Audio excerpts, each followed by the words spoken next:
Who runs the world? They started from wealthy families, oligarchic families of Genoa and Venice in Italy. And in the 12th century, they held the privileged trading rights, which means monopolies. It's a secret shadow hierarchy. The one at the top, what is called the papal bloodlines. The Black Pope is the one controlling the biggest intelligence agency in the world. They belong to the Jesuit order. What is called the Black Nobility families are the royal families across the world, mainly in Europe. The one who is the most powerful, which the Windsors are connected to, is wealth. JFK was from such a family, but apparently he misled the cabal, and that's why, unfortunately, he was assassinated. The Black Nobility founded the Club of Rome, the Council on Foreign Relations. They appoint the presidents and the prime ministers worldwide, as well as having immense influence over the finances, over every aspect of our life. Yo, what's good? It's your boy B-Dell. I am back with some groundbreaking information. If you're new to this channel, hit that like button, hit that share button, hit that subscribe button, hit that notification bell. But today we're going to be breaking down the complexities of the esoteric infrastructure of the Black Nobility, who are Black faces who hide behind the perception of the European power structure in the matrix system through eugenics programs, economic disenfranchisement, dehumanization, and Eurocentric theology that takes you away from your sovereign capacity as an indigenous person in the geographical landmass of America. So as I told you before, the unseen hand is the hidden hand, and the hidden hand is the black hand, and the black hand is the Black Nobility, right? So all throughout ancient history, all they did was a bait and switch. They did a bait and switch and gave you the false perception of Europeans being in power when really it's the Black Nobility who are Black faces, right? So right here, you're looking at Charles V was actually a swarthy man, right? So all they did was a reverse of frequency, right? Inverted knowledge. In analogy and microbiology, you will know that you get the recessive from the dominant. You don't get the dominant from the recessive. So that you have to understand that they got their concepts and ideologies of white supremacy from Black people who was already on the planet way before them, because they wasn't created until 4086 BC, right? So now we're going to get into some theological context, because all this is basically prophetic. Right? Now, when you go to the L's Holy Injil, which is basically a transliteration of the book of Revelation, and you go to Revelation 17:17, right? It says verbatim that the evil reptilian that is going to give their kingdom to the beast. Now, who is the beast, right? The beast is basically the personification of the Canaanite bloodline who was cursed with leprosy.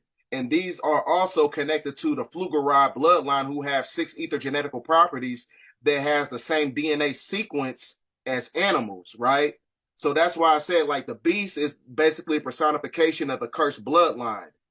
The evil reptilian is the personification of the Black Nobility, who are connected to the jealous god Enlil, right? The 200 fallen angels. But today I'm going to be breaking down the historical radicalization of the Canaanite bloodline that's connected to eschatology, which corresponds to genetical self-preservation, eugenics, trafficking, political subjugation, and metaphysics, right?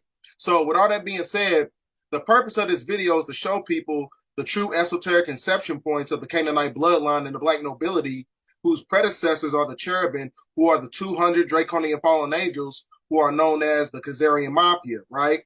So, ladies and gentlemen, get those notes out. He spliced the Canaanites into existence through eugenics and humanoid gravitation experiments, right?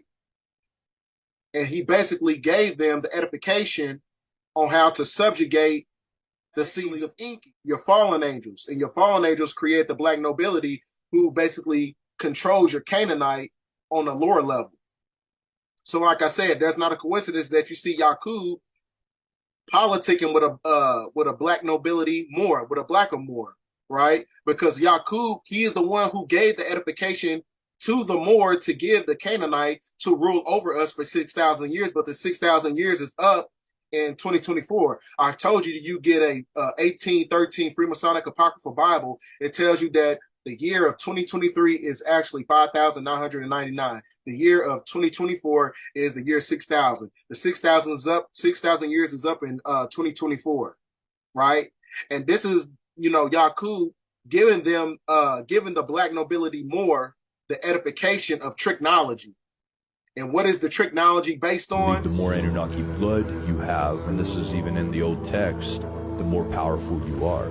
So the more Anunnaki blood gives you more right to reign. It also gives you more power. To this day, they hold this sacred. This is why royal families marry royal families. This is why the Rothschild family bought their way into getting that blood and being a part of their family, right? This is why you have people that do anything they can to achieve nobility, because they want to receive this Anunnaki blood. Welcome to another episode of Hidden in Plain Sight. This will be the first episode in the series entitled The Black Nobility Family. There is so much information that has not been made available to the general public about the real and the true royal families. The real Illuminati, the original Vatican priesthood, the Europeans being the first slaves, the original empires of China, the original Charter of London, the first United Nations, the truth about extraterrestrials, and the list goes on and on. The original Charter of London, as you may well know, is governed by the Illuminati, or the private banking dynasties of 13, the so-called royal families. But the truth of the matter is, the original charter was granted by members of our noble families, who in fact are the Black Noble Shriners, that enslaved Europeans prior to Europeans enslaving black people. The term slave, or Slavic, was a term used to describe Indo-European slaves of the black nobles. Indo-Europeans were the first Slavs. Slaves are Slavonics, not black people. Most people think the black people were the first slaves, but of course, they were not. Europeans want you to believe that all black people are descendants of slaves. We all came from Africa on slave ships in 1555, and all civilizations began in Africa. However, this is not true, because black people were the first people everywhere on the planet Earth, not just in what they call Africa, the original fertile crescent of which is said to be the origin of all life on this planet. It ran from what is now known as North America, on the coast of Georgia, South Carolina, and Florida, down through what is known as Africa on into Mesopotamia, or what is known as the Middle East. It also connected to what is known as Mu and Lemuria, which runs underneath the oceans into China and Japan.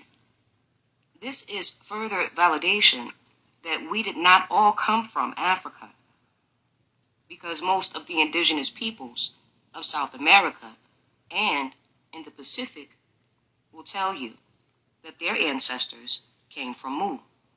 The Moors were black people from Kemet who brought advanced science to Europe and Spain. Astronomy, chemistry, paper, and classical music, and it's many more you can name. They taught Europeans how to properly wash. They was dirty and dying up in the Black Plague. This is not hate, this is just history. It was a big role the Moors had played. The Moors and the Europeans, they start having sex, and then taught them everything, all of our shit. Told them about boats, and even America. The Moors is the reason Columbus came over here. Some of the Moors is dirty as hell. I'm not talking about ones that was put in a spell. I'm talking about night. It's the black hand, because niggas asking, like, they still asking, what's the black hand, man? Who is he talking about? When he say the black hand, the black hand.